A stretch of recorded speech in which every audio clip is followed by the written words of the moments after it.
Aku asumsikan kalian yang menonton video ini adalah makhluk-makhluk nokturnal. Manusia-manusia yang memiliki kehidupan di sore hari hingga tengah malam. Bahkan tidur di atas jam 11 malam adalah sesuatu yang biasa bagi kalian. Tetapi sebenarnya kalian sendiri itu sadar bahwa hal ini itu tidak baik adanya. Tapi tenang, karena hari ini aku akan berbagi solusi dengan kalian tentang gimana caranya kita bisa tidur cepat di malam hari. Gimana caranya kita bisa terlelap tepat pada jam 9 malam. Oke, siap? Penasaran? Tapi sebelumnya, tanggapi dengan positif ya. Jadi tanpa basa-basi langsung saja. Sebelum kita bisa memahami solusi dari insomnia ini, alangkah baiknya kita memahami terlebih dahulu apa penyebab insomnia ini, men. Dan ternyata salah satu penyebabnya itu adalah otak kita. Otak kita atau pikiran kita ini menjadi salah satu penyebab kita untuk susah tidur di malam hari. Jadi gini, coba kamu ingat-ingat lagi ketika dirimu itu masih kecil. Atau ingat kembali ke tahun 2000-an awal atau 90-an awal. Mengapa pada tahun-tahun tersebut dengan mudahnya kita bisa tidur di bawah jam 10 malam? Bahkan banyak dari kita yang udah merasa jam 10 malam itu udah sangat larut malam. Mengapa? Dan mengapa tahun-tahun tersebut terasa lebih seperti tahun yang menenangkan jika dibandingkan dengan tahun 2022 ini? Dan ternyata jawaban dibalik pertanyaan itu cuma satu, men, yaitu pacing. Yap, pacing itu adalah tempo atau cepat lambatnya suasana yang dimainkan dalam suatu peristiwa. Gini aja deh, simpelnya pacing itu adalah apa ya? Gini aja deh, biar nggak ribet, coba kalian lihat video ini. You are energy. Do you really understand this? Do you really get how you are energy? Energy is flowing through you right now. Kalau dia sekarang coba lihat video yang kedua. My purpose is my fire. My family is my fire. My greatness is my fire. I don't need others' opinions. I have my own opinions. I have my own heart. I have my own dreams. There's nothing I cannot be, do, or have. No one. Nah, sekarang kalian merasa nggak kalau kedua video tadi itu memiliki vibe yang jauh berbeda, memiliki suasana yang jauh berbeda. Jadi kedua video tadi itu memiliki pembawaan yang berbeda, men. Yang video pertama suasananya itu lebih tenang daripada video yang kedua. Jadi bisa dikatakan video yang pertama itu memiliki pacing yang lebih lambat daripada video yang kedua. Jadi pacing sederhananya seperti itu, men. Nah, dan pacing yang dimaksud di permasalahan kali ini adalah pacing kehidupan di tahun 2000-an awal dan 90-an. Pacing kehidupan di tahun 2000-an awal dan 90-an masih merupakan pacing yang lambat dan kalem, tenang. Sedangkan pacing pada kehidupan di tahun 2022 ini sudah masuk ke dalam pacing yang sangat cepat. Dan bagaimana kita bisa tahu? Gampang, gini aja. Zaman dulu orang mau cari tahu arti sebuah kata atau sesuatu itu harus buka kamus dulu loh, men. Iya, harus baca kamus dulu. Zaman sekarang tinggal buka HP aja udah jadi, tinggal buka laptop aja udah jadi, ya kan? Internet. Zaman dulu orang kalau lagi gabut atau bosen pasti baca buku atau koran, bahkan baca komik yang anak-anak. Tapi zaman sekarang orang kalau lagi gabut apa bosen pasti rebahan sambil buka HP, atau enggak ya medsosan, sosmedan, scroll, ya enggak? Zaman dulu anak sekolah pasti punya yang namanya RPUL atau RPAL. Zaman sekarang anak sekolah pasti punya yang namanya Brainly atau ruang guru. BTW kalian yang menonton video ini apakah mengenal benda peninggalan bersejarah seperti RPUL dan RPAL ini?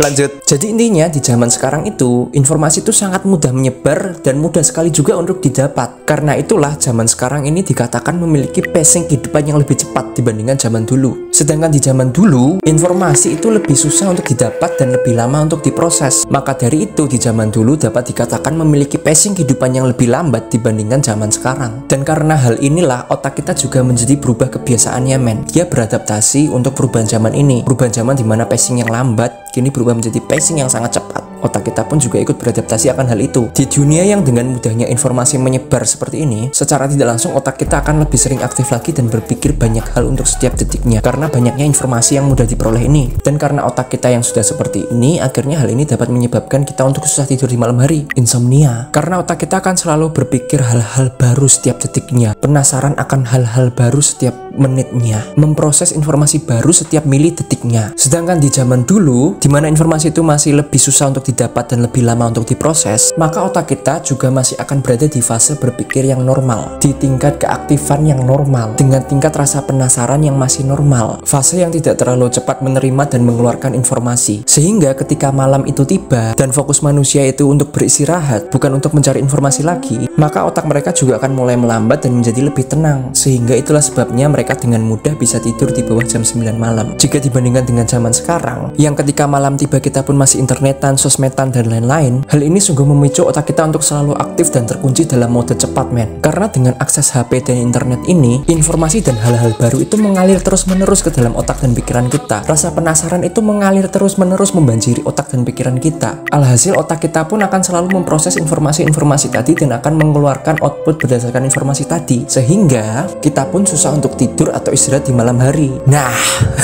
jadi sampai sini paham kan mengapa kok kita itu susah banget untuk tidur di malam hari, dan mengapa orang-orang zaman dulu itu gampang banget ya untuk tidur di malam hari. Jawabannya ternyata adalah karena otak kita, men. Otak kita yang selalu aktif menerima dan mengelola informasi setiap detiknya. Jadi kalau gitu solusi akan hal ini adalah apa, yo?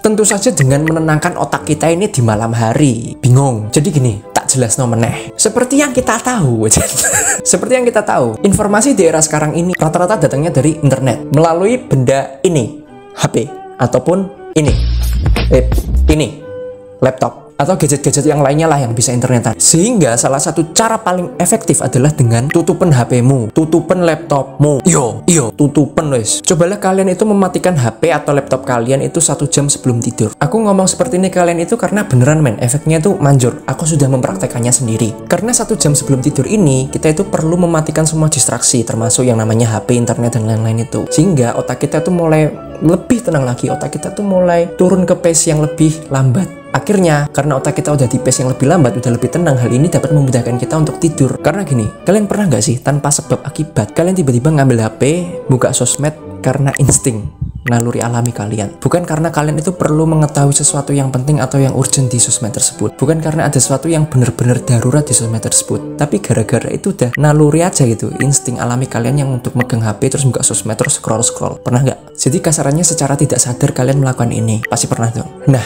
inilah sebenarnya masalah terbesar bagi generasi sekarang, men. Dan ini juga yang menjadi penyebab untuk kalian itu susah tidur di malam hari. Nah, jadi rasa penasaran kalian akan sesuatu yang ada di internet itulah yang men-trigger otak kalian itu untuk aktif secara berlebihan dan berpikir lebih cepat daripada biasanya. Sehingga hal ini menyebabkan kalian untuk susah tidur, aka insomnia. Nah, jadi gitu. Nah, jadi gitu kawan ceritanya. Cerita mengenai permasalahan insomnia kalian. Jadi sekarang sudah tahu kan gimana solusinya? Yaitu dengan apa? Dengan menjauhkan HP, gadget, atau benda yang mendistraksi lainnya 1 jam sebelum kalian tidur. Dan kalau bisa jauh dari pandangan kalian, sehingga jauh dari pandangan, hilang dari pikiran. Oke, jadi 1 jam sebelum tidur, cobalah untuk mematikan HP, TV, lampu, internet, laptop, gadget, dan hal-hal lainnya yang bisa men-trigger otak kalian supaya stay alert. Jauhkan itu semua. Karena tujuan kita itu apa? Tujuan kita itu adalah membuat otak kita itu tenang, lebih lambat lagi, kalem, anteng, damai. Lalu setelah itu cobalah untuk membawa otak kalian ke mode yang lebih lambat dan mode yang lebih tenang. Dengan apa? Yaitu bisa dengan membaca buku, minum segelas susu hangat, berdoa, menulis, ataupun cuma termenung dan meratapi nasib.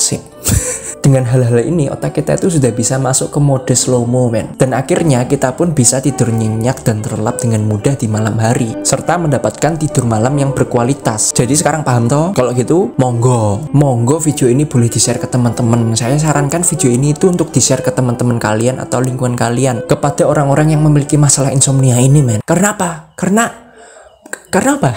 Karena tuh mereka butuh istirahat juga. Manusia itu sangat butuh yang namanya tidur 8-9 jam. Tidur berkualitas 8-9 jam. Jadi intinya adalah nggak ada sebenarnya. Jadi gitu aja ya. Kalau mau tidur jangan lupa matikan HP-mu dulu, internetmu dulu, nyalakan mode pesawat. Itu intinya dari video kali ini. Oke. Bye. Subscribe. Thank you kawan.